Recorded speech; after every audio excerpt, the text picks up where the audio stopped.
This is Great Campaigns in the American Civil War.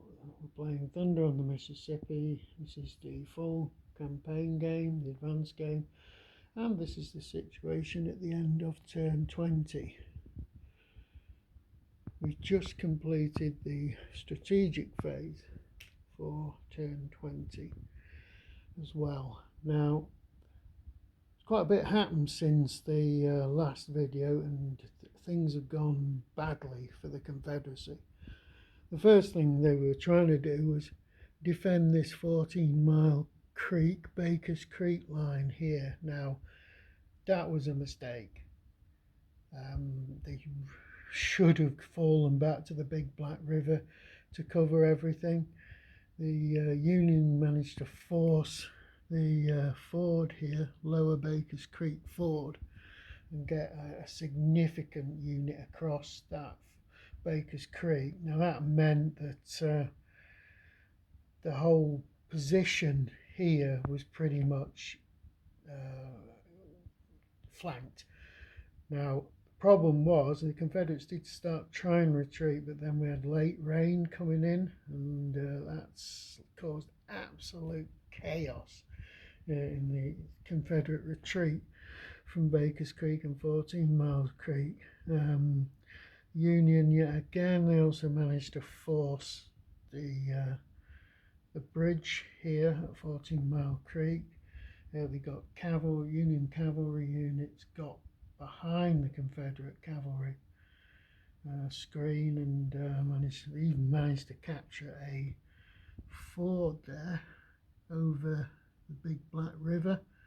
The problem with the Big Black River is there's lots of bridges and fords and things, more than the Confederacy can really cover.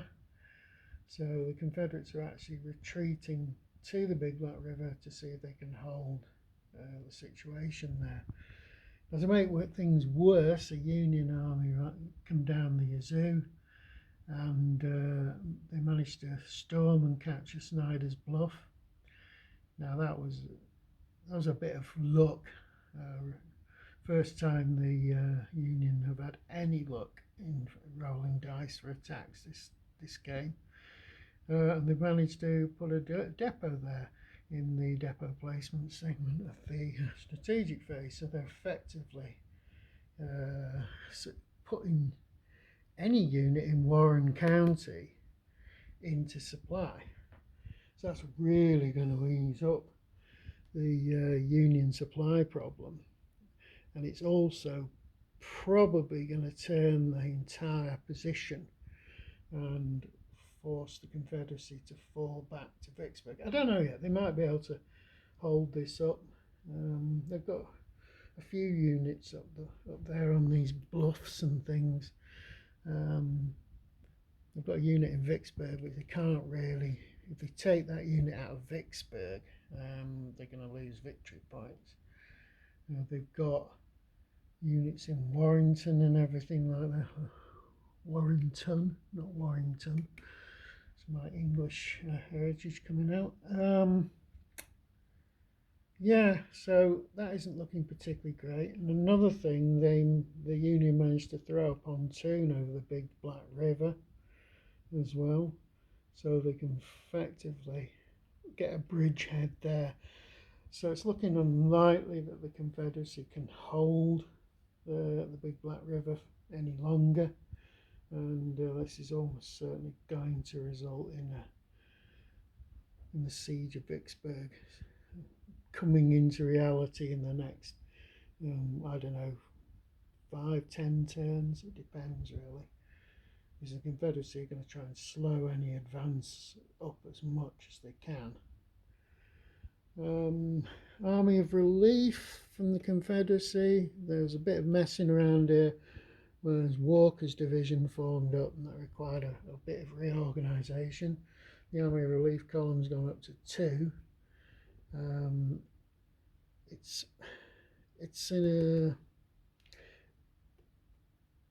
It's not really in a position to intervene yet, even though it's beginning to become quite a strong force. But you need to get this relief column track up much higher before it can actually intervene. And even then, the Union have got enough units to actually contain a Confederate advance. Now, the Union also effectively cut this rail line here, but they've not really been in a position to burn any of these railway stations down. That might work. I know you can get victory points for that, but I think it's only if you do Clinton and Jackson. But I'd have to look into that. So yeah, a lot of activity going on, and things are looking a bit dodgy for the Confederates.